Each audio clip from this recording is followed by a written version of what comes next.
Bismillahirrahmanirrahim. Assalamualaikum warahmatullahi wabarakatuh. Alhamdulillahirabbil alamin wassalatu wassalamu ala sayyidina Muhammad wa ala alihi washabihi ajmain. Rabbi zidni ilma, Allahumma anfa'ni bima 'allamtani wa 'allimni ma yanfa'uni warzuqni ilman yanfa'uni. Dipancarkan dari Jalan Masjid Silaturahim nomor 36 Kalimanggis, Cibubur, Bekasi, Radio Silaturahim dan hasil visual untuk Islam yang satu. Ikhwan akhwat yang dirahmati Allah SWT, apa kabar Anda di kesempatan kali ini? Semoga kabarnya dalam keadaan sehat walafiat. Dimanapun Anda yang dapat mendengarkan dan juga menyimak siaran kami, Anda yang berada di daerah Batam dan sekitarnya yang dapat mendengarkan kami melalui Radio Sela FM, yang juga menjangkau untuk daerah Singapura, Johor, Malaysia, ataupun Anda yang berada di ujung Pulau Jawa sana, yaitu daerah Banyuwangi dan sekitarnya, yang dapat mendengarkan kami melalui radio Suara Habibullah, ataupun Anda yang berada di daerah Sukabumi, Jawa Barat, yang tetap setia mendengarkan radio Latansa FM, dan Anda Wong Kitogalo yang di Palembang yang selalu mendengarkan kami melalui radio Rasal FM Palembang di 100 FM, di Bondowoso ataupun di Semarang, di Pontianak, dan bagi Anda yang selalu menyimak kami melalui siaran streaming Rasil, yaitu di siaran streaming www.radiosilaturahim.com, dan Anda juga sebenarnya bisa mengakses siaran-siaran Radio Silaturahim ini melalui satu aplikasi di Play Store, ada namanya Radio Garden. Nah, di situ ada siaran Radio Silaturahim. Nah, Anda bisa terus stay tune dimanapun Anda berada untuk mendengarkan siaran-siaran Rasil. Ataupun Anda yang memang sehari-harinya sudah sangat akrab dengan YouTube, ya, video YouTube, karena sekarang nontonnya itu sudah via YouTube semua. Siaran Rasil pun hadir di Rasil TV Channel. Silahkan Anda googling, Anda cari di YouTube Rasil TV. Di situ tersimpan banyak rekaman-rekaman siaran seluruh program acara siaran Rasil TV, dan semoga bisa menginspirasi Anda. Senang sekali saya Angga Aminuddin di kesempatan kali ini Ikhwan Akhwat dapat kembali hadir dalam acara Sejarah Islam di Nusantara. Kita akan mendapatkan cerita, kisah, nasihat, dan juga petuah dari guru kita, guru sejarah kita yang sudah menemani Ikhwan Akhwat beberapa tahun ini di siaran-siaran Rasil, Bapak Ahmad Mansur Suryanegara. Dan saat ini saya sedang di kediaman beliau di daerah Bandung, Margahayu Raya. Kita sapa narasumber kita. Assalamualaikum warahmatullahi wabarakatuh, Pak Mansur. Waalaikumsalam warahmatullahi wabarakatuh. Apa kabarnya, Pak?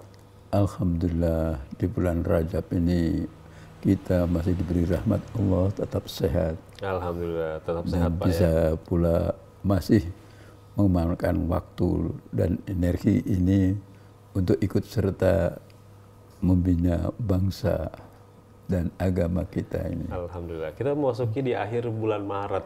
Bulan depan tuh kita akan disibukkan dengan Pilpres, ya Pak Mansur, ya. Dan juga ada DPR-nya. Dan juga ada DPR-nya.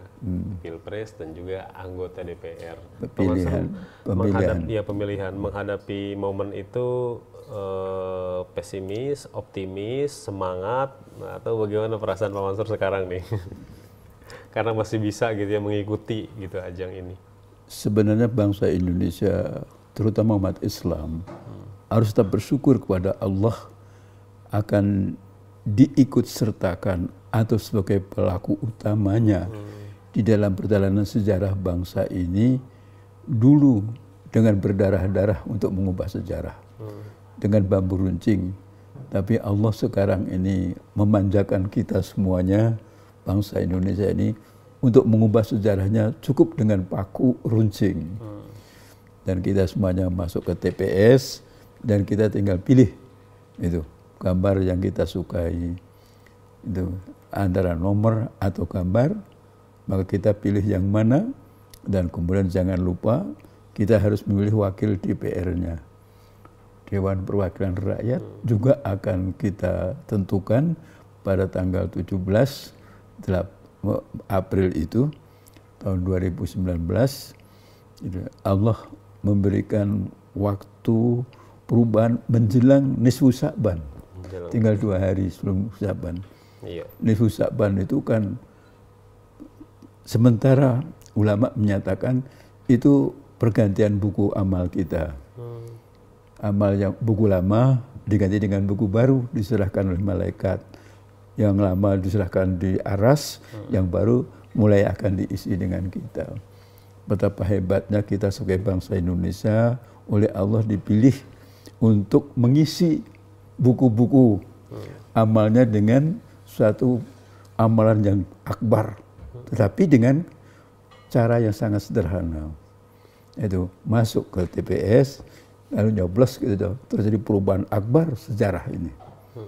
Oleh karena itu kita sebagai umat Islam yang sudah diberikan rahmat Allah yang demikian ringan dan bukan gampangnya, itu kemudian memanfaatkannya dan menjadikan satu amalan yang nanti di yaumil akhir akan tercatat bahwa kita membela negara, membela bangsa, membela agama dengan cara yang benar. Itu kita tidak mau tipu-tipu, tidak mau main-main, yang kita pilih. Kalau partai gambarnya dilihat dulu. Kemudian nomor 2 adalah kita memilih itu. Siapa yang akan di antara gambar partai itu yang kita sukai, kan gitu. Jadi kita juga begitu, gitu. Mau milih presiden, yang pertama ya buka dulu, yang nomor 1 kita buka itu PTS. Yang kerjaan yang kedua adalah memilih presidennya, gitu. Mana yang kita sukai, gitu. Nah ini semuanya amal-amal yang kita kerjakan ini adalah akan mengantarkan anak-anak kita, cucu kita melanjutkan sejarah itu yang dulu dan juga membuka lembaran yang akan datang masa depan bangsa ini. Bangsa yang akan tetap menjadi bangsa yang mercusuar. Indonesia sejak dulu dibutuhkan oleh dunia. Tidak ada negara yang tanpa mengenal Indonesia yang maju itu. Karena mengenal Indonesia maju, gitu. Ya, mengenalnya dengan cara apa dan apa, tetapi itu karena pengenalan dengan kekayaan alam Indonesia, kesikapan bangsa Indonesia yang begitu ramah, begitu baik, gitu. Di dalam beragama sangat baik, sama-sama menghormat, maka hal ini harus dipertahankan. Tanggal 17 April itu adalah menentukan pemimpin yang bisa melanjutkan sejarah yang terdahulu, yang diletakkan dasarnya oleh para pendahulu kita. Gimana siaran sejarah Islam di Nusantara memberikan kita pelajaran mengenai sejarah, perjuangan, perjalanan, dan juga pembangunan negeri ini untuk bisa melangkah lebih maju di masa yang akan datang. Kita di sini akan menggali lebih jauh, mengingatkan kembali, reminder gitu ya Pak Mansur ya, bagaimana sebenarnya ulama membimbing rakyat ataupun umatnya dalam membangun terus bangsa ini dan membangun terus semua unsur yang terdapat dalam negara ini, dari mulai unsur pejabatnya, unsur rakyatnya, dan semuanya. Baik Pak Mansur, mengingatkan kepada masyarakat mengenai langkah ulama, peran gitu ya dalam membangun bangsa ini, dimulai dari mana Pak Mansur? Ya kita melihat dari sejarah awal Rasulullah sendiri, gitu. Memulainya hanya dari sebuah gua yang kecil, gitu. Lalu dari situ juga dengan 5 ayat yang dimulaikan untuk mengangkat Muhammad menjadi Rasul Allah. Dan dari situ kita bisa membayangkan kenapa dengan cara yang sangat sederhana itu menjadikan bangsa itu di dunia ini bergerak, sehingga para pakar-pakar filsafat sejarah, terutama yang memihak kepada Islam, itu mengatakan bahwa Muhammad SAW itu sebagai pemimpin bangsa, tetapi lahir dari yatim piatu. Ayahnya tidak ada sebelum dia lahir, dan kemudian ayahnya dalam kandungan sudah ayah wafat, dan kemudian waktu dia usia 5 tahun juga sudah ditinggalkan oleh ibunya, dan kemudian diasuh oleh kakeknya, dan asuh pula nanti yang masih balita itu harus menjadi gembala, dan sudah di tengah menjadi gembala di tengah-tengah situasi lingkungan yang tanpa rumput. Betapa sulitnya Nabi itu, dan kemudian ikut sertakan oleh pamannya, diajari untuk berniaga. Sejarah yang sedemikian ini bukan hanya sekedar didengar dan untuk dikenang kembali semata, tetapi untuk dijadikan contoh dan teladan bahwa apa yang kita miliki diri ini sebenarnya mendapatkan anugerah yang hebat dari Allah, tidak seperti Nabi yang penuh dengan segala kesulitan tetapi bisa teratasi. Nah, itu semuanya kita jadikan contoh. Rasulullah di bulan Rajab sekarang itu membuktikan bahwa manusia ada dua energi. Yang satu energi yang namakan fisik badan ini, tetapi juga ada kekuatan rohaniah yang kita miliki, dan kemudian itu yang tidak meninggal, itu tidak wafat. Nah, yang meninggal itu ternyata badani. Perubahan pikiran-pikiran semacam ini membuat bangsa-bangsa Arab yang tadinya jahiliyah menjadi jenius, karena disadarkan ada energi yang sangat luar biasa potensinya, tetapi banyak dilupakan. Orang banyak mencoba membangun dan kemudian berusaha keras untuk mempertahankan fisiknya. Padahal Rasulullah itu diutus oleh Allah untuk mengingatkan ada potensi yang membuat badanmu bisa bergerak, itu karena ada energi yang di dalam yang namanya Nur Angga, Nur Mansur, Nur itu. Ya, jadi yang bisa itu Nur Fajar itu bisa abadi, tidak seperti badan ini, karena dia dari tanah dibuatnya, yang apa istilahnya itu kedokterannya sperma, lalu itunya juga itu dinamakan pula nutfah. Nah, tetapi itu hanya badan, tapi di dalamnya itu ibarat HP itu ada Androidnya, bukan casingnya. Androidnya inilah nanti oleh Rasulullah diperlihatkan, diajarkan bahwa tanggal 27 Rajab itu bisa bertemu dengan para nabi-nabi di langit. Itu untuk pembenaran bahwa Allah itu hanya inna dina indal Islam. Agama yang diciptakan oleh Allah itu hanya Islam. Ini keyakinan Islam. Ini keyakinan umat Islam. Bahwa bukan salah satu, tapi inna dina itu satu-satunya agama. Yang diciptakan oleh Allah itu hanya Islam. Maka dari Nabi Adam ditemui oleh Nabi itu. Lalu Nabi Muhammad itu ketemu. Waktu ketemu ditanya, selamat Nabi, kan gitu. Nah, ketika ucapan selamat itu, ya Nabi, gitu.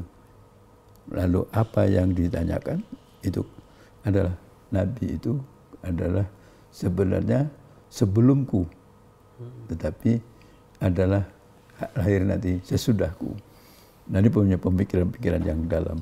Lalu ketemu lagi dengan di langit kedua dengan Nabi Isa, dengan Nabi Yahya. Ya, pertemuan ini juga menjumpakan bahwa Nabi Isa juga sebagai Nabi pembawa agama Islam. Gitu. Tapi dengan syariah yang masih belum seperti Nabi Muhammad. Lalu Nabi yang namanya Nabi Yahya juga demikian. Gitu. Lalu kemudian masuk ke dalam langit yang ketiga, ketemu dengan Nabi Idris. Gitu. Ketemu dengan yang keempat Nabi Yusuf. Yang kelima Nabi Harun alaihissalam. Yang keenam Nabi Musa alaihissalam. Gitu. Lalu kita sampai ketemu di yang ketujuh, yaitu Nabi Ibrahim alaihissalam. Itu. Kalau kita pada bulan Ramadan itu mengucapkan apa itu? Kalau Ramadan? Ramadan. Iya. Bagaimana? Marhabannya Ramadan. Ya, marhaban itu. Marhaban itu diucapkan. Itu. Jadi marhaban alaika. Kan. Jadi itu semuanya dinyatakan pada nabi-nabi itu, kepada Nabi Muhammad. Kalau tidak dulu begitu. Nah, ini buktikan bahwa nabi-nabi yang terdahulu itu tidak wafat. Nah, kita juga begitu di dalam memperjuangkan Islam itu melalui Rasul ini, jangan merasa para pendahulunya sudah wafat. Gitu. Wala taqulu maiktalu fisabilillah amwat. Jangan kau kira mereka itu wafat. Bal ahya, masih hidup. Walakin la tash'urun. Tapi banyak yang tidak ngerti. Gitu. Nah, sekarang kalau kita ke Indonesia kan, ya, ke Indonesia kan, para proklamator itu dengan para pejuang-pejuang sebelumnya ada siapa lagi? Itu pada Indonesia itu ada 73 kerajaan Islam atau istilahnya kesultanan dari Sabang sampai Merauke. Di Papua itu ada 13 kerajaan Islam. Cuma karena kita itu merasa modern sekarang ini, gitu, seolah-olah hari ini begitu saja tanpa ada masa lalunya. Padahal apa yang terjadi pada Angga adalah lanjutan dari ibu bapaknya kan. Yeah. Nah, bangsa ini juga begitu. Hari ini adalah kelanjutan yang dulu. Jadi ulama-ulama yang dulu, karena nabi-nabi itu ikut di dalam masalah perubahan politik. Nabi Adam disebutnya ini ja'ilun fil ardi khalifah. Itu tugas pertama dari Nabi Adam itu harus membuat pemerintahan. Kenapa? Hidup bersama-sama tanpa ada yang ngatur, nggak mungkin. Khalifah itu penata kelola kehidupan bersama, kan begitu. Hanya bahasa Arabnya khalifah. Kalau di Indonesianya menjadi pemerintahan, gitu. Kalau di Barat itu namanya government, gitu. Jadi hidup bersama tanpa ada pemerintahan, nggak mungkin. Maka Allah sudah memberikan landasan segala perbuatan kita itu harus membangun pemerintah. Gitu. 17 nanti, walaupun nyoblos itu adalah menentukan pembangunan pemerintah. Nah, Nabi Adam, terus kemudian para ulama-ulama itu seperti tidak ikut. Itu tidak ikut politik praktis katanya sekarang ini.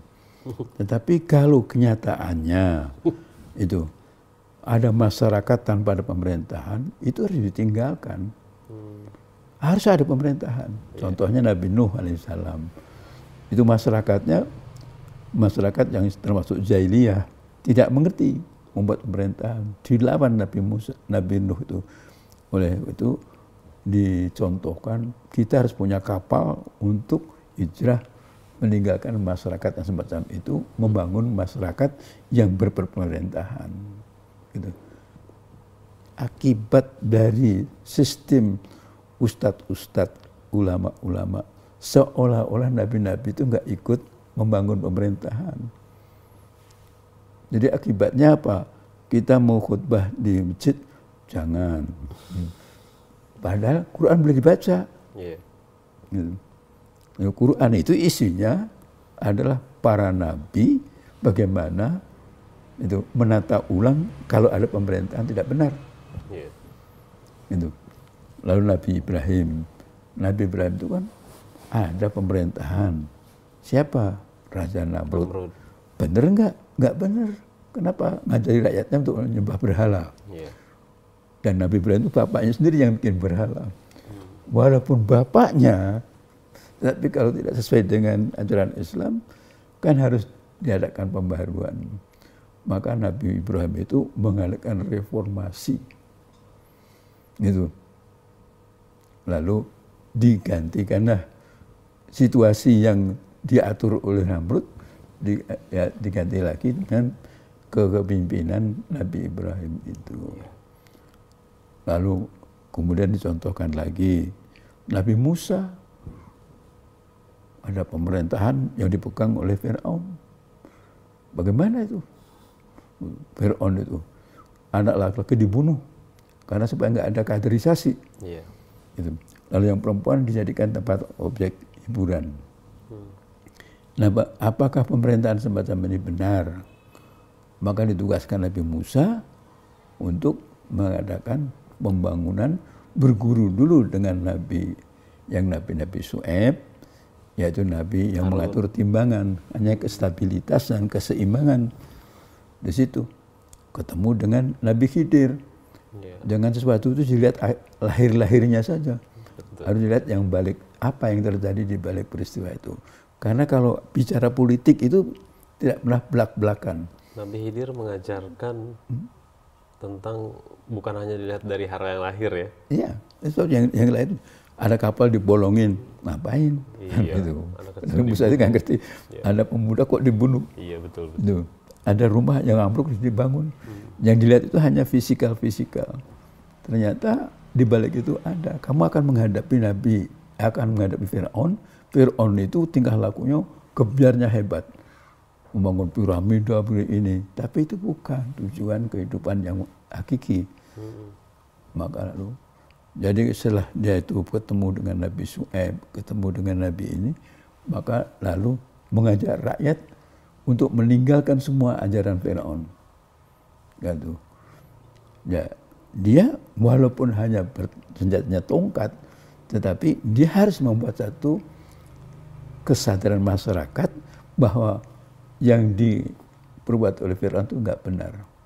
Jadi memulai sesuatu kebenaran itu tidak harus punya senjata yang hebat dulu, gitu.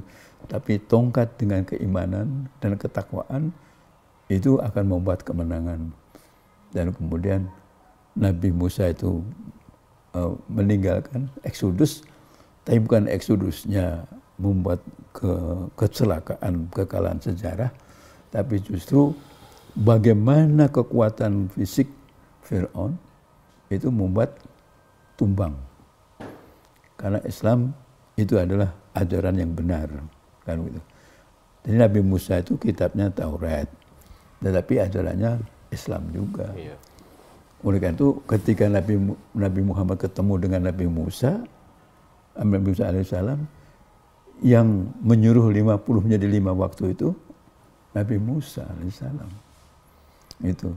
Walaupun sudah di alam sana, di langit yang ke-6, tapi masih perjuangkan yang di bumi. Gitu. Jadi jangan dikira bahwa perjuangan di bawah ini, di Rasul ini nggak ada. Yang di langit ikut kerja. Oh, kerja. Ada, gitu sebenarnya. Nanti dibuktikan begitu. Ya, setelah Nabi Musa, kemudian Nabi Isa alaihissalam, itu satu keajaiban yang dahsyat, ya. Itu untuk membuktikan bahwa wanita itu, mamahnya itu namanya, ibunya itu namanya Maryam, di dalam ajaran Islam. Itu doa-doanya hebat sekali, sehingga Nabi Zakaria di mihrab sholat nggak ada makanan, tapi kalau ada Nabi Siti Maryam, maka tiba-tiba ada makanan. Doa seorang wanita dibuktikan oleh Nabi Ibrahim dengan Siti Hajar, yang membuat Siti Hajar itu ditinggalkan sendiri. Itu yang ada di Mekah, di Wadin Ghadri Zarin Indah Baitikal Muharram. Tiba-tiba ada pertolongan Allah karena jerit tangis seorang wanita dengan rahimnya itu menggoncangkan aras, dan kemudian membuat nanti Allah menurunkan malaikat, membuat tanah tandus itu menjadi ada sumur zam-zamnya. Oleh itu Fajar kalau mau nikah jangan takut-takut, karena wanita itu membawa keberkahan, gitu. Asal litaskunu ilayya, dicintai yang benar. Nah, kawinnya juga benar. Nah, itu ditunjukkan oleh Allah. Nah, kemudian kita bisa melihat, nah Indonesia ini apa, kan gitu. Tapi nanti atas perjuangan kaum wanita-wanita di Indonesia ini, itu nanti membuat timbullah kerajaan-kerajaan itu sebenarnya sebelum proklamasi ini. Kita masih, dan kemudian dari Nabi Isa alaihissalam nanti oleh Allah diselamatkan. mau disalib, mau itu digantikan yang lain. Nah ini kita sebagai pejuang-pejuang Islam itu jangan sampai kita merasa seperti yang kita lihat secara fisik. Umpamanya kalau saya ngobrol agak jauh lagi gitu, sampai ke New Zealand itu, ya itu kan seperti hancur tapi tidak pernah hancur. Lalu kita lihat nanti setelah Nabi Isa alaihissalam, Nabi Muhammad SAW itu sekali lagi itu ditunjukkan oleh Allah memulai sesuatu itu hanya modal gua yang sekecil itu. Saya sudah pernah masuk ke sana. Gelap dan sempit. Ya. Ya, jadi kita itu kalau akan mulai aktivitas rasil itu harus punya ini punya itu, ya nggak akan mulai. Yang penting mulai dulu, gitu. Dengan mulai dulu itu, ya nanti kita bisa maju. Indonesia itu dari Sabang sampai Merauke itu dijajah berapa penjajah yang datang untuk Portugis, yang datang Katolik Spanyol, yang datang lagi nanti Belanda, yang datang lagi Inggris, yang datang Perancis. Sekarang ada enggak? Kan tidak ada. Kenapa? Beda dengan keadaan di Amerika. Amerika itu didatangi yang macam-macam begitu, habis orang Amerika yang namanya Indian. Indonesia karena ada ulama selamat. Ini harus diingat, ulama itu penyelamat. Gitu. Karena ulama-ulama itu walaupun hanya dilanggar itu hanya di surau. Di masjid, di musola, buka Quran, tapi itu penyelamat. Gitu. Seperti nabi-nabi itu senjatanya tongkat. Gitu. Jangan sampai lalu ulama itu begini-begini kriterianya tuh jelek-jelek. Nah itu kan kekeliruan membaca ikroknya, sejarahnya keliru. Nah setelah bangsa ini dijajah oleh macam-macam tadi, yang terakhir Jepang. Jepang ini datang, tapi juga waktunya pendek, hanya dijadikan oleh Allah untuk menjatuhkan yang namanya Belanda, yang sudah berjuta ulama dikirimkan, dipulangkan ke Allah itu. Kita bisa melihat gambar-gambar di Aceh, satu kampung dihabisin, bayi-bayi pun dibunuh. Gitu. Yang begitu tidak dinamakan teror. Padahal itu teror negara, teror gitu. Jadi mestinya harus gitu. Nah ini kekeliruan di dalam baca sejarah. Lalu kita lanjutkan, sesudah nanti ada perang dunia. Perang dunia itu siapa yang perang? Itu imperialis dengan imperialis. Hanya dinamakan sekutu. Dan dinamakan lagi golongan poros. Gitu. Kalau sekutu siapa? Amerika. Siapa lagi? Inggris. Lalu Inggris. Siapa lagi? Perancis. Rusia. Nah Rusia itu kan anutan dari PKI. Nah PKI gabung di sini nanti. Nah Belanda ikut di dalamnya, gitu. Negara Barat itu sekutu. Jadi istilahnya aja sekutu, Allied Forces. Kan. Tapi itu sebenarnya imperialis, kapitalis yang saling berebut kekuasaan untuk menguasai dunia. Nah, Indonesia itu nanti juga dijadikan objek Jepang. Jepang waktu itu juga negara imperialis timur, itu bergabung dengan Italia, lalu pimpinannya adalah Jerman. Ini menamakan poros. Ini perang. Nah, nanti Jepang ini tahu bahwa yang namanya Diponegoro, Imam Bonjol, itu Cut Nyak Tengku Umar, Ihsanuddin, segala macam itu adalah tokoh-tokoh Islam yang menentang penjajah Barat. Lalu oleh Jepang di sini untuk membantu Jepang waktu itu mengamarkan ulama-ulama ini disuruh mimpin tentara yang namanya membela tanah air gitu. Nah, sudah itu maka Indonesia yang tadinya hanya bikin partai politik, siapa yang mulainya? Yang mulai juga Serikat Islam gitu. Di mana itu mulai gagasan untuk Indonesia supaya merdeka itu di Bandung gitu, di gedung yang sekarang namanya Gedung Merdeka itu. Iya. Nah, Cokroaminoto bersama Agus Salim, bersama itu yang namanya Abdul Muiz, ini orang Sumatera, Cokroaminoto orang Jawa, kan begitu. Lalu Wignya di sastra orang Sunda. Nah, akibatnya apa? Nanti karena di SI itu adalah semuanya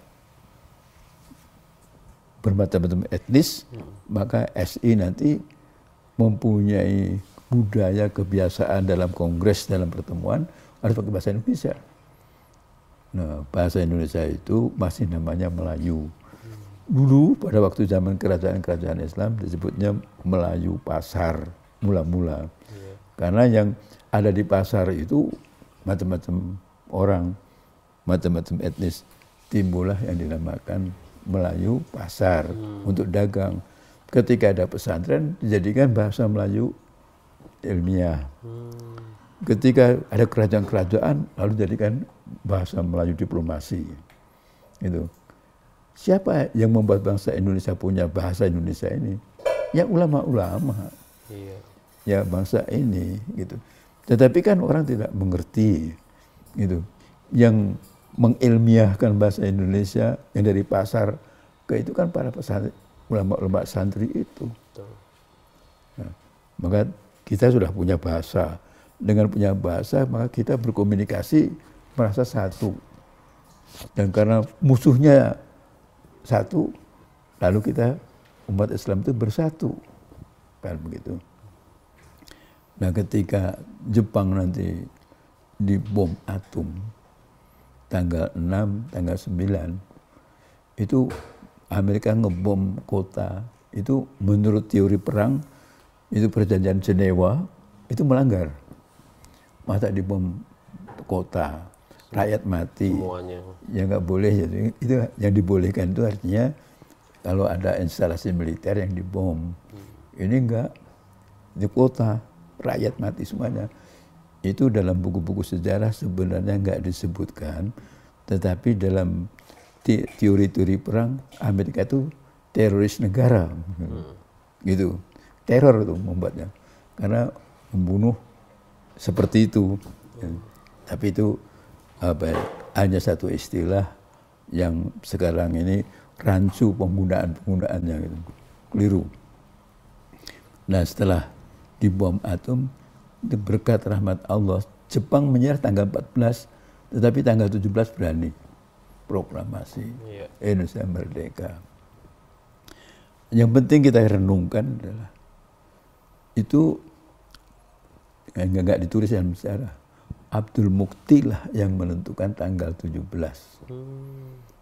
atau tanggal 9 Ramadan. Karena Bung Karno itu sebelum proklamasi itu datang ke ulama-ulama, termasuk ulama yang dinamakan Hashim Asy'ari. Itu dalam suasana perang, maka orang penuh dengan rasa takut. Ya, untuk bisa menenangkan batin, maka semua pada datangi ulama-ulama. Tidak percaya, jadi aja sekarang mau kampanye aja pada datang pada ulama-ulama, kan gitu. Nah, kita bisa melihat itu keadaan. Jadi ulama itu saat dalam keadaan belum pasti, itu ulama dijadikan pegangan, gitu. Di mana-mana begitu. Maka didatangi yang di Jawa Tengah, yang Jawa Timur, Jawa Madura dan segala macam datangi. Nah, dulu Bung Karno juga begitu. Mendatangi ulama. Gitu. Nah, itu ada bukunya Saksi Sejarah. Itu ditulis oleh Dr. Soeharto. Kenapa Dr. Soeharto itu menulis itu? Karena beliau itu dokter pribadi. Tahu Bung Karno itu pergi ke ulama-ulama itu, dan beliau sendiri juga disuruh untuk menemui beberapa ulama yang ada di Bandung, gitu. Jadi Bung Karno itu karena dibidik oleh Pak Kuramenoto, itu ya mertua ya bapak guru politiknya, maka dia beda dengan yang lain. Jadi pikirannya adalah pikiran Indonesia, maka ulama perlu didekati.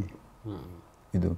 Tokoh-tokoh politik yang lain itu tidak begitu, karena dididik di Belanda sana, pulang jadi orang intelektual tapi pikirannya kurang Islami gitu. Kalau Bung Karno lebih Islami. Gitu.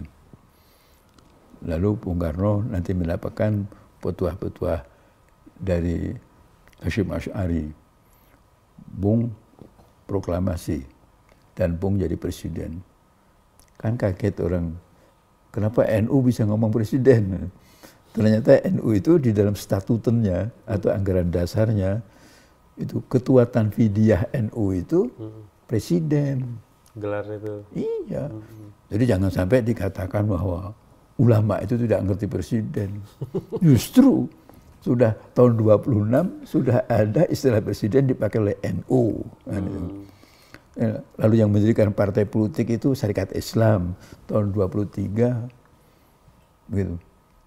Jadi yang membuat adanya bahasa-bahasa menjadi bahasa politik itu kan yang istilahnya memang Indonesia itu dari Earl, Logan, Bastian itu ya. Tetapi yang membawa ke Indonesia itu Dr. Sukiman Wiryo Sanjoyo, gitu. Lalu dipakai oleh SI Syarikat Islam menjadi Partai Syarikat Islam Indonesia. Sebelumnya istilahnya India Belanda Timur, ada India Timur saja, gitu. Nggak mau, pokoknya mencoba menggunakan istilah baru, maka Indonesia itu yang dipakai, yang mempopulerkan Islam. Itu ulama. Nanti kita ngomong begitu katanya menghina yang lain. Itu kan keliru. Saya mengingatkan kembali bahwa merah putih sekalipun itu Islam. Karena kita semua diajari oleh Nabi, innallaha zawalal ardo, aku ditunjukkan oleh Allah itu dunia ini, masarika mereka tunjukkan timur dan baratnya, mainkan zain, aku diberikan warna yang sangat indah, al-ahmar wal abyad, merah putih. Itu Rasulullah yang ngajari itu. Di Indonesia sejak abad 7 dibawa ke sini, maka lalu ada bubur merah, bubur putih lahir, dan akhirnya menjadi simbol politik di Indonesia. Jadi merah putih juga ulama, bahasa Indonesia juga ulama, itu. Untuk mempunyai pemerintahan, ulama juga membuat kerajaan-kerajaan. Dan ketika proklamasi jadi itu, Bung Karno tinggal membuat 2 kalimat saja kan, gitu. Mau tentara, ulama sudah punya tentara peta. Lalu proklamasi kami bangsa Indonesia dengan ini menyatakan kemerdekaan Indonesia. Itu. Tanya pada Bung Hatta. Hatta sudah cukup, kurang apa? Hal-hal yang mengenai pemindahan kekuasaan dan lain-lain diselenggarakan dengan seksama dalam tempo yang singkat-singkatnya. Jakarta 17/8/45. Siapa yang tanda tangan? Bung saja waktu itu. Itu pada malam makan sahur, malam Jumat. Lalu pada waktu itu sudah hari Jumat pagi, betul-betul yang nanda tangan itu Soekarno dan Hatta, begitu. Dan itu disuruh oleh ulama-ulama. Itu. Bendera merah putihnya pernah bawa ke rumah saya. Ya sudah 80 tahun. Itu disimpan di Sukanegara itu. Nah, Sukanegara itu ada pesantren yang dibangun dari keturunan Sultan Pajang. Itu, Hadiwijaya itu. Nah, ini kenyataan sejarah. Ulama-ulama itu apa itu? Berpartisipasi aktif. Berpartisipasi. Negara.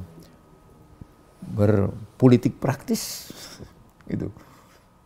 Jangan sekarang, jangan. Loh, dulu Dulu padahal yang paling praktis, memegang kendali bahkan. paling depan itu.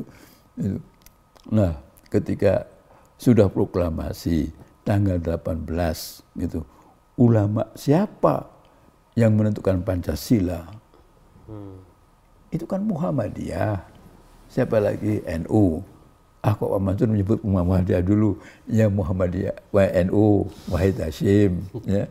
Lalu NU, Muhammadiyah. Ini bareng-barengan gitu. Siapa? Ki Bagus Sadikusumo. Walaupun namanya Ki Bagus Sadikusumo, tapi bukan nama Arab ini, tapi dia ketua Muhammadiyah. Kasman Singo di Mejo, itu namanya Jawa juga, tapi juga Muhammadiyah. Lalu ketiga tokoh inilah yang Wahid Hasyim, Ki Bagus Sadikusumo, Kasman Singo di Mejo, itu yang menentukan Pancasila yang mula-mula ketuhanan yang Maha Esa itu beliau-beliau ini. Kemudian menentukan pula Undang-Undang 45 itu bahwa nanti negara kita itu apa? Negara berdasar ketuhanan yang Maha Esa. Itu dituliskan di Undang-Undang 45, pasalnya 29, babnya 11, judulnya agama. Gitu. Judulnya agama tapi isinya negara berdasar ketuhanan yang Maha Esa. Woi, ulama-ulama jangan ikut politik praktis. Loh, bagaimana? Itu dasar negara aja ditulis agama. Iya. Itu. Katanya NKRI itu sekuler. Loh, kok sekuler? Bagaimana? Gitu. Tidak bisa sekuler karena pada bab 11 walaupun sekarang sudah agak direpotkan di amandemen itu, tetapi bab 11 itu judulnya agama secara historis nih. Pasalnya 29 walaupun judulnya agama tapi isinya negara berdasar ketuhanan Maha Esa. Apa mungkin NKRI itu sekuler? Ya nggak mungkin. Gitu. Sekarang tuh seenaknya saja merasa bahwa NKRI itu sekuler. Ya itu menentang sejarah. Gitu. Nanti kalau ulama akan bergerak dikatakan jangan ikut politik praktis. Kan aneh. Gitu. Jadi ini sejarah. Jadi kalau ada ulama-ulama ikut kok tidak boleh gitu. Bagaimana gitu.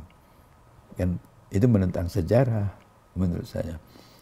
Lalu kita bisa melihat setelah ada Undang-Undang 45 disetujui sebagai konstitusi Indonesia, lalu ada Pancasila sebagai ideologi bangsa dan negara, lalu dibentuklah pemerintahan yang namanya pemerintahan presidensial kabinet. Bung Karno jadi presiden.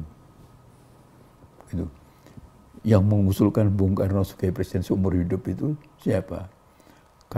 Sukiman Wirosanjoyo. Itu dari Partai Islam Indonesia, tapi nggak dibolehkan waktu itu, nggak diterima. Gitu. Lalu jadilah pemerintahan dan kemudian tiba-tiba ada yang kudeta, Sultan Syahrir dari PSI, Partai Sosialis Indonesia. Itu kudeta itu pertama kali. PSI ya? Iya, PSI itu. Tapi bukan yang sekarang, yang dulu nih. Kalau sekarang PSI Solidaritas. Yang dulu nih, yang dulu. Nah itu dia kudeta, tapi tidak berdarah. Diganti semua itu dari statusnya presidensial kabinet menjadi parlementer kabinet, timbullah partai-partai lagi rame. Yang mula-mula berdiri partai itu adalah Partai Islam Masumi, Majelis Syuro Muslimin Indonesia. 4 hari sesudah diumumkan. Jadi ada maklumat X 3 November oleh Wakil Presiden Hatta, 45 itu, 4 hari kemudian tanggal 7 sudah jadi. Nah itu siap untuk menghadapi pendaratan Inggris yang ada di Surabaya itu. Yang waktu itu sebelumnya tanggal 22 Oktober Kiai Hasyim Asy'ari itu ulama ikut politik praktis. Itu ikut mengumumkan harus ada melawan pendaratan. Ulama itu gitu, ikut menentukan timbullah perang, ulama-ulama dipanggil ke Surabaya. Gitu. Hanya nanti sejarahnya ditulis, itu arek-arek Surabaya loh, yang meninggal dari Mustafa Kamil dari Garut, sampai sekarang nggak ketemu itu di mana ada gugurnya. Slogannya are-are. Sebenarnya are-are Surabaya. Kok diganti? Lalu jihad fisabilillah diganti dengan palagan. Nah, akibatnya apa? Ulama merasa sekarang ini kalau ada ulama mau ikut politik, jangan. Kan begitu. Padahal dulu paling depan membuat partai politik. Itu. Boleh kita saya disalahkan, tapi lihat buku sejarah. Baca lagi, yang ini buku sejarah bukan saya punya, tapi dari Departemen Penerangan. Nanti tanggal berapa Masyumi berdiri? Tanggal 7 November.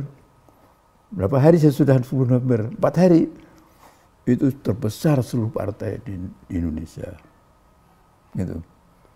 Jadi orang lain itu untuk satu Indonesia jumlah anggotanya, kalau Masyumi satu kecamatan.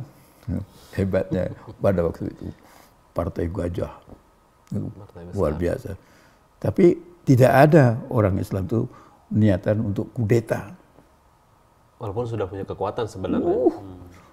Sabilillah, Hizbullah, udah ada semuanya. Tentara peta dari TNI, tapi nggak mau. Itu di Masyumi semua. Karena kesetiaan kepada kebersamaan dalam kehidupan berkhalifah di Indonesia. Gitu. Loh kok masih karena khalifah? Hamengkubuwono itu disebutkan Sultan Abdurrahman Senopati ing Aloko Sayyidin Panatokomo Khalifah Rasulullah ing tanah Jawa kan gitu. Jadi kita tuh kok jadi menjadi ketakutan dengan istilah itu. Padahal itu istilah di Al-Quran tidak perlu diganti. Itu. Artinya nanti Al-Quran harus diganti, istilah khalifah diganti, yang lain. Kafir diganti lagi. Iya. Jadi jangan begitu. Ini sejarah. Aslinya begitu. Jadi NU ikut aktif, bertempur. NU membuat, karena diizinkan negara ini. Baru tuh, Sabilillah, Hizbullah. Dia bangun juga untuk ikut mempertahankan republik ini. Jadi TNI oke, jadi Sabilillah oke, jadi itu semua. Nah ini kesertaan ulama-ulama ini dengan bambu runcing. Siapa yang membuat bambu runcingnya sakti? Itu Kiai Subhi dari Wonosobo, Parakan itu. Nah timbullah pertempuran di mana tuh, di mana-mana pakai bambu runcing. Nah, ini yang merubah sejarah bambu runcing itu. Amerika punya bom atom, lalu mendukung Belanda akan menjajah kembali Indonesia. Rusia mendukung, Perancis mendukung Belanda harus ini, tapi para kiai tidak mau. Lebih baik mati berkalang tanah daripada dijajah. Begitu waktu itu. Nah, timbul pertempuran-pertempuran yang di Surabaya, di Semarang, ya, di Bojongkokosan itu berapa jenderal Belanda itu perwira tinggi juga mati di situ. Nah, ini semua pertempuran-pertempuran ini yang memimpin ulama-ulama itu. Tanpa ada ulama, mana ada keberanian? Mana yang orang mati itu takut, tapi oleh ulama mati syahid itu surga. Maka pada merasa walaupun saya mati, mulia hidup kami. Nah itu, maka di mana-mana Belanda, Inggris itu ketakutan melihat nekatnya bangsa Indonesia dengan senjata bambu runcing maju. Itu lebih takut daripada pakai senjata nyumput atau gimana. Tapi ini maju terus. Gitu. Bisa kita lihat foto-foto atau gambar-gambar kembali tentang peristiwa itu. bagaimana nekatnya para santri atas perintah para kiai maju ke depan. Itulah politik praktis yang dijalankan oleh para ulama dulu. Itu saya agak tidak mengerti gitu ya. Kalau kita dilarang untuk ikut di dalam politik, nabinya aja berpolitik, gitu. Itu ikut mengubah-ubah satu tatanan politik, gitu. Tapi kalau sekarang kok tidak boleh? Lalu kata politik itu, siapa yang ngajari Aristoteles? Siapa itu Plato yang mula-mula itu? Karena pada city state, politik itu dari kata polis itu artinya kota, di negara kota. Ketika diganti dengan Madinah, itu pada kaget, pada bingung. Itu bukan politik. Madinah itu artinya kota, kota itu city state. Nah, kalau yang namanya Plato city state dan namanya Aristoteles juga buat city state, walaupun sekian tahun 300 sebelum Masehi gitu. Iya. Tapi yang dulu daripada Plato siapa? Nabi Adam. Nabi Adam itu namanya khalifah. Ketika semua teori-teori politik itu dari barat, maka Islam itu tidak termasuk pemikiran politik. Gitu. Saya bukan melawan, bukan. Ini hanya menempatkan kebersamaan di dalam situ. Boleh ngomong kok kita nggak boleh, ya begitu. Itu boleh mengatakan politik, sini kok nggak boleh mengatakan politik. Karena tanggal 17 April nanti kita tidak ditanya, kamu tukang sayur nggak boleh, kamu tukang becak nggak boleh. Karena dipanggil semua, ya, lalu ikut di dalam TPS itu. Baik, Pak Mansur. Nah, ada beberapa hal yang akan saya gali ya. Tadi diantaranya bagaimana nabi-nabi itu diutus oleh Allah SWT sebagai Rasul yang akan mengubah pemerintahan. Yeah. Mereka berpolitik. Kalau dilihat dari sejarahnya mungkin yang paling besar adalah Nabi Muhammad merubah pemerintahan dua kerajaan besar waktu itu ya, Persia dan Romawi. Yeah.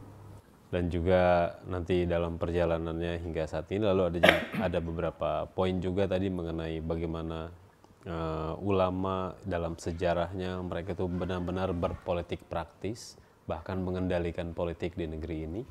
Namun berbeda terbalik kondisinya dengan saat ini ya Pak Mansur ya. Ketika sejarah akhirnya dibalikan semua. Tapi kita akan lanjut di sesi kedua. Iwan Ahwat, kami akan kembali setelah yang satu ini.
Dan Ibnu Majah. Rasil untuk Islam yang satu.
Diwajibkan atas kamu berperang, padahal itu tidak menyenangkan bagimu. Tetapi boleh jadi kamu tidak menyenangi sesuatu, padahal itu baik bagimu. Dan boleh jadi kamu menyukai sesuatu, padahal itu tidak baik bagimu. Allah mengetahui, sedang kamu tidak mengetahui.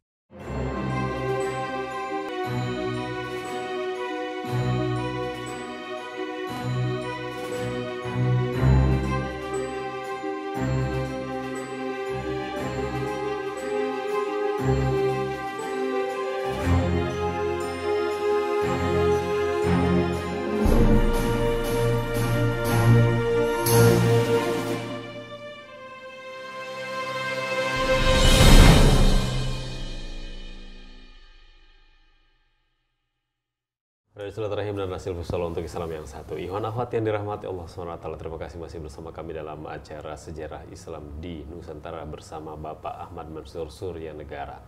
Kita membahas mengenai peran ulama dalam membangun negara, membangun bangsa, dan membangun semua unsur yang terlibat di dalamnya. Belajar dari perjalanan dakwah dan juga perjalanan Nabi dan Rasulullah ketika membangun pemerintahan. Gitu ya Pak Mansur ya? Ya.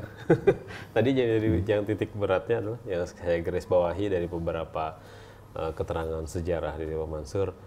Kenapa justru saat ini gitu, orang berpendapat bahwa ya ulama itu di pesantren saja. Ulama itu tidak usah mengurus negara. Ulama itu dipinta untuk bikin fatwa dan nasihat saja. Sementara di sejarah tadi kita lihat bahwa bagaimana Masyumi, lalu sebelum kemerdekaan bagaimana perjuangan-perjuangan itu ulama yang menggerakkan. Pemerintah dasar-dasar negaranya aja ulama yang menetapkan. Gitu. Bahkan kalau tidak salah ulama-ulama itu usianya masih pada muda-muda juga Pak Mansur ya.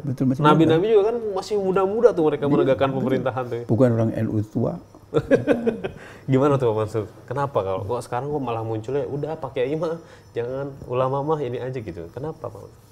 Jadi kita ada satu kesalahan dalam pemahaman istilah Nabi. Nabi Adam itu Nabi pertama. Itu nggak mungkin aki-aki.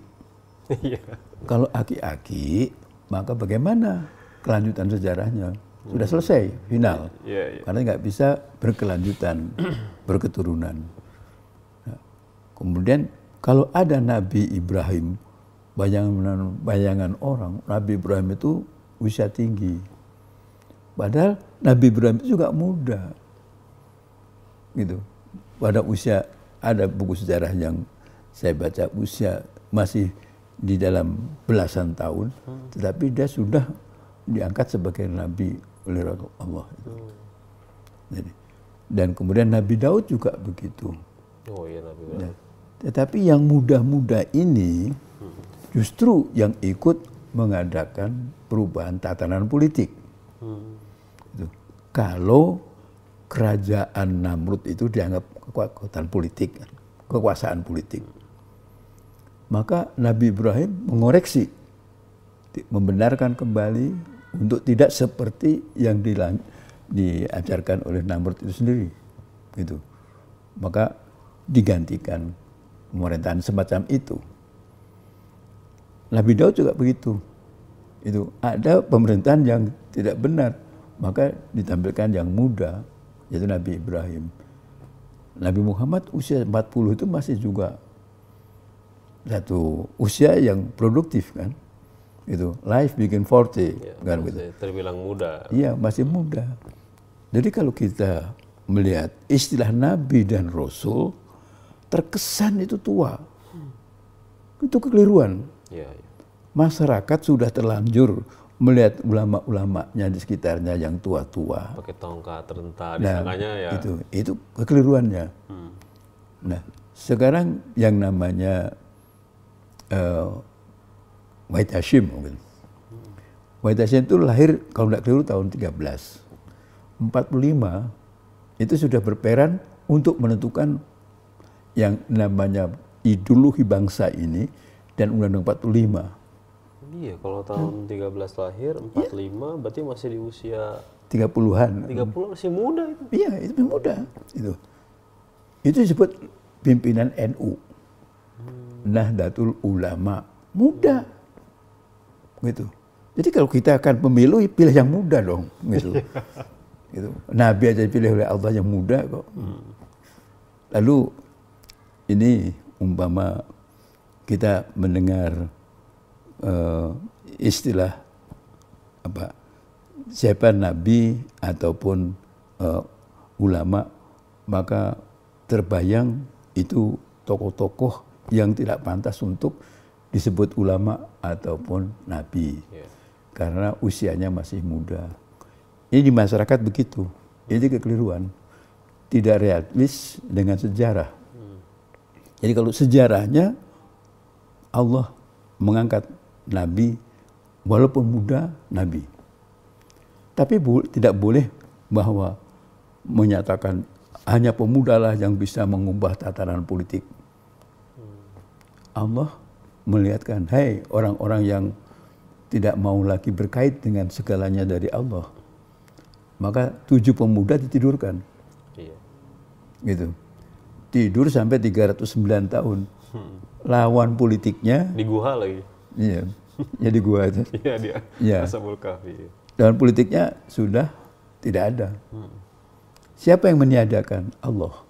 Disinilah perlunya berkat rahmat Allah itu dijadikan pedoman dalam pedoman hidup kita. Perubahan-perubahan politik itu jangan sampai diaku oleh kekuatan-kekuatan yang muda saja, keliru. Karena Allah membuktikan memang Nabi yang muda bisa mengadakan perubahan sejarah. Tetapi juga yang muda saya tidurkan. Itu Allah kan, aku tidurkan sampai 300 tahun lebih. Itu baru dia bangun, pemerintahan sudah terganti. Itu kekaisaran Roma itu sudah tidak ada lagi, kan begitu. Jadi di sini apa itu yang namakan semua yang terjadi itu mandat of the heaven. Kalau bahasa Undang-Undang 45-nya itu berkat rahmat Allah. Jangan kita keliru, bambu runcing yang menentukan, paku runcing yang menentukan, kaos yang menentukan, tidak gitu. Yang menentukan itu adalah Allah, berkat rahmat Allah. Jadi kalau kita ke TPS nanti itu bukan karena gambar-gambar yang di pinggir jalan itu yang menentukan,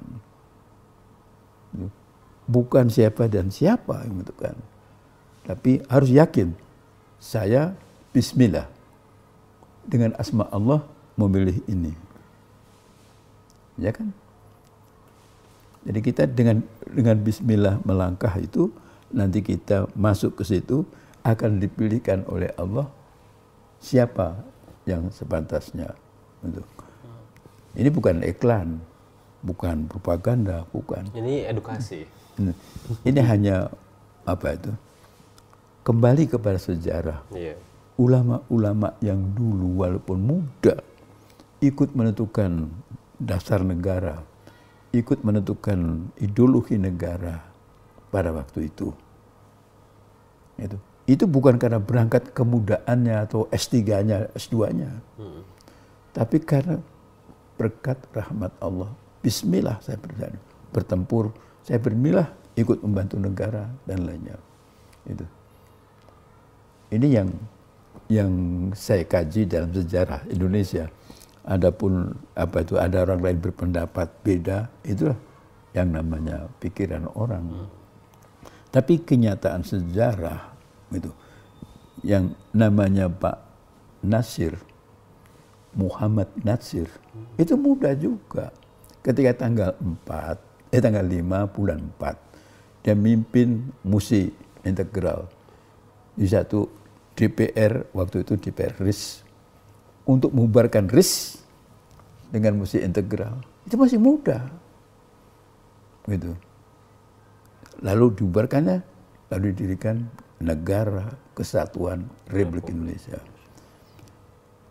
Saya takutkan gitu, pemuda-pemuda yang sekarang itu short of pleasure, hanya mencari kesenangan belaka, tidak mengerti bahwa jalan hidupnya ke depan itu sangat ditentukan tanggal 17 ini.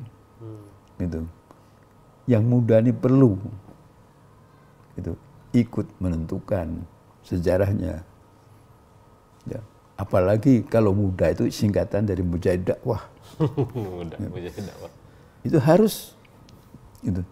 Jangan sampai tidur tanggal 17 itu. Karena detik itu detik yang menentukan, seperti tanggal 17 Agustus 45. Iya. Bung Karno ditanya, kenapa pilih tanggal 17? Sholatku 17 rakaat. Ketika Bung Karno ditanya oleh putranya sendiri, Guntur, kenapa Bapak kok bisa selamat dalam upaya-upaya pembunuhan itu? Apa keris ini? Jangan. Itu. Apa Pak? Dia mengeluarkan dari sakunya Al-Quran. Itu. Jadi Bung Karno sendiri mendidik pada anaknya Quran itu. Itu. Artinya Allah itu yang menentukan. Allah lah yang menentukan. Jangan sampai kita nanti pergi ke 17 dengan tanpa tujuan karena Allah. Tapi harus karena Allah saya ikut pemilu, ikut pilpres, saya ikut pemilu DPR, ikut itu. Kenapa?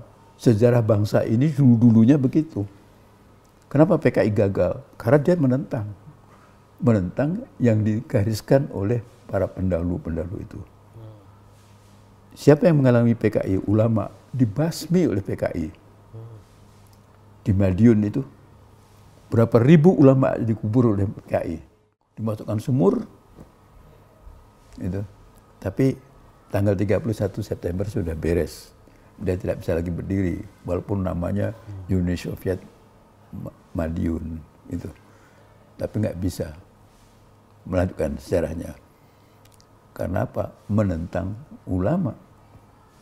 Walaupun dia berhasil membunuh. Iya. Kemudian jenderal-jenderal tanggal 30 Oktober dibasmi semuanya. Itu yang paling atas lagi. Di pangkasnya oleh bulan. Oke. Apakah dia menang? Tidak. Karena cita-citanya tidak akan berkat rahmat Allah, ketuhanan yang Maha Esa tidak ditegakkan, maka akibatnya itu. Jadi segala sesuatu secara historis di sini itu kalau tidak mempunyai tujuan melanjutkan apa yang telah digariskan oleh para pendahulu, negara berdasarkan ketuhanan yang Maha Esa itu nanti akan berujung dia gagal sendiri. Bukan karena saya menggagalkan, enggak.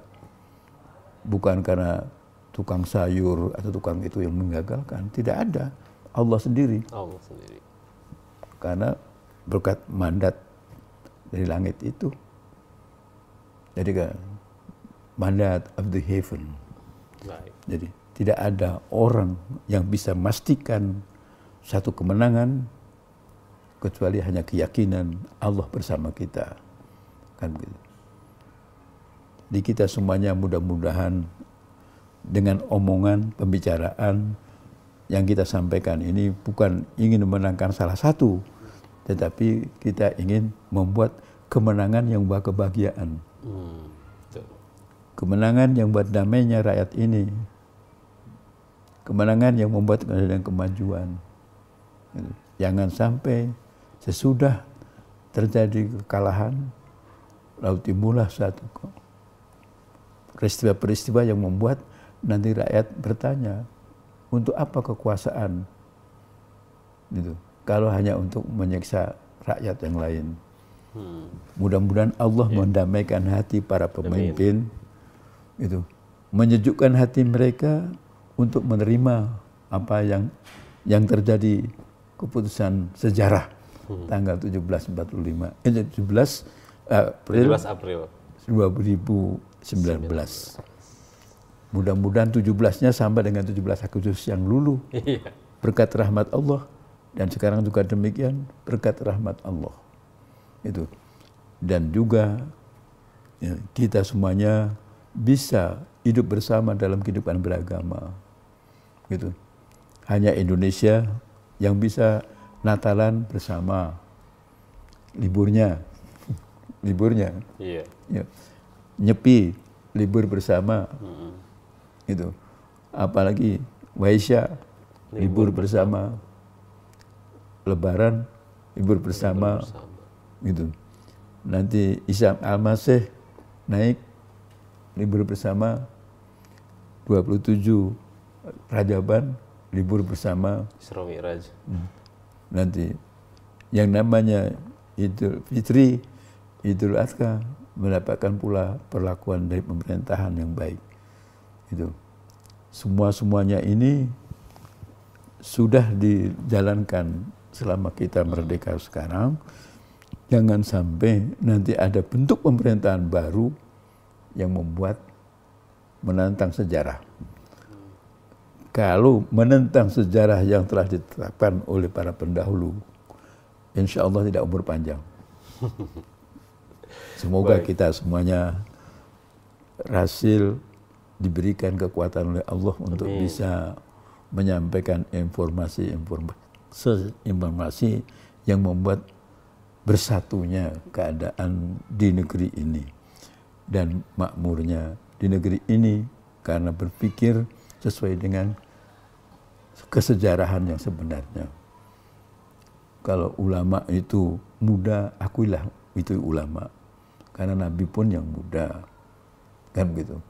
Kalau Nabi itu mengadakan perubahan politik, kenapa ulama-ulama sebagai warasatul anbiya dilarang ikut politik praktis katanya. Sedangkan sejarahnya itu perubahan-perubahan sejarah di Indonesia ini ulama tidak pernah diam di pesantrennya saja. Itu. Dan kita bisa melihat santri-santri itu adalah prajurit-prajuritnya dan markas-markasnya itulah pesantren-pesantrennya dan ulamanya itu komandan batelonnya. Gitu. Dan itu kalau akan terjadi lagi bukan itu menentang sejarah, memang begitulah sejarahnya Indonesia dengan santri dan ulamanya. Semoga Allah merahmati kita. Amin ya rabbal alamin. Ya nafhat yang dirahmati Allah SWT, demikianlah perbincangan, diskusi dan juga obrolan mengenai sejarah untuk langkah masa depan kita.